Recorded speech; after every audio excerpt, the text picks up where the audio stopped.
Thank you. It's not a competition.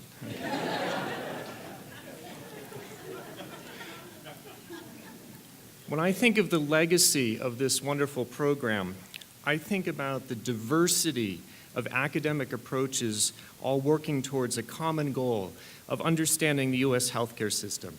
By diversity, I don't just mean the three academic disciplines, economics, political science, and sociology, but the very broad range of topics studied, methods, the different frames, the very different theories that we all approach to attack common problems. Think of yesterday when several of the scholars went back 50 years or almost 200 years in their exploration of important topics in healthcare in the United States, up to looking at the future of the Affordable Care Act. Some studies look at things at the cell level, looking at genes, all the way up to population health.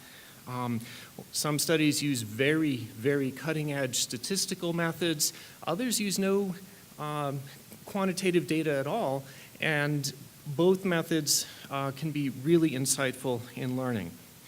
And it's not just a lot of individual diversity, like a field of wildflowers, each wildflower being different in its own way. It's the interaction of those and the people from the different disciplines, different approaches, even within the different disciplines being more theoretical and more applied, pushing each other to go further, clarify the frame and the point of view to make it more broadly understood.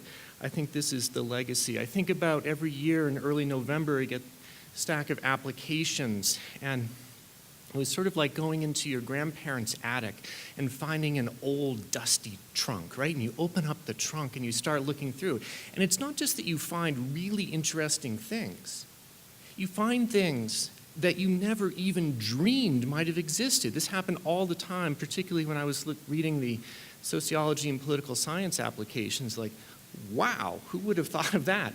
And learned a tremendous amount from that, and really look forward then to the discussion with the NAC when we were choosing who to invite to fly out, and then interviewing these wonderful young scholars, and then getting a new crop of colleagues every fall. So I want to talk about two particular stories. Most of you know I've been site director at Michigan for the last 5 years. I was associate director for 3 years before that. And therefore you might think that I came late to the RWJ family and that it probably had little influence on me. And you would be wrong. I want to go back before many of the younger scholars were even born, back before this program existed, back when I think except for the few of you who were at RWJ at the time, I had the earliest influence from RWJ of anybody. I was a senior undergraduate, and the spring of my senior year, a whole group from RWJ Foundation came over every week and taught a class in healthcare and health policy. It was a fascinating class, and the people from the foundation who came included a very young Alan Cohen, who looked kind of like that first picture we saw, right? And it really opened my eyes to a very broad set of topics and ideas. You know, healthcare wasn't just hospitals and doctors, it was so much more. It was nursing supply, it was all this very interesting stuff about insurance, these things called Medicare and Medicaid, which took me a while to sort out. It's about smoking and other health behaviors, about long-term care. And I'm sure, as I went off to graduate school that fall and eventually started looking for ideas for dissertation topics and where to spend my professional time and energy, that this class was really the beginnings of what propelled me to go into health economics and really saved me from a career in international trade theory. So that's pretty awful to think about. And some years later in my career, again, RWJ had a great influence. About a decade ago, I was being recruited to go to Michigan.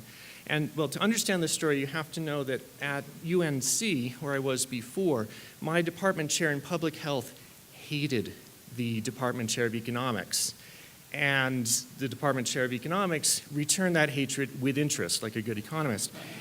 And my department chair didn't know anyone else in the economics department, wouldn't recognize any of them, didn't have any real respect for them at all. And so when I came to Michigan and gave my job talk, I was stunned when 5 economists from the economics department walked in. And not only did they come to the job talk, they were greeted warmly by Paula Lance with real respect. And that was stunning to me, that you have people from these 2 tribes who did not just sort of acknowledge the other's existence like Harry Potter and Malfoy in the very last scene of, when they're adults and their kids are going off to Hogwarts. They actually really knew each other, respected each other. The economists had clearly been over to the School of Public Health many times before. And dare I say that Michigan then had a culture of healthy relationships that had really been fostered because of this RWJ Health Policy Scholars program that had pulled together academics from public health and the 3 disciplinary departments, economics, political science, and sociology. And later found out that this connection between Paula and our department and economics also held true in political science and sociology. And really that was an important part of my decision to move to Michigan, not just that I would get to be associate director of this program and be involved in a small way, but knowing that University of Michigan was truly supportive of multidisciplinary research, which I value and continue to do to this day. So I've really been very proud to be involved in this program as faculty and site director. And I just want to close by saying thank you to 4 of the many, many people who deserve praise and recognition. First of all, Catherine McLaughlin for doing the hard work to bring the program to Michigan to make it one of the 3 original sites and to really get the Michigan program going on the right path from day 1. And Teresa and Gail for running the program, right, for all these years. If you've been to the Michigan site, you know exactly what I'm talking about. And finally to Alan Cohen for his very important mentorship to me as site director the last 5 years. Many times I need to talk to Alan, work something out, and really valued his insight into things and for his stewardship of the program. So thank you very much.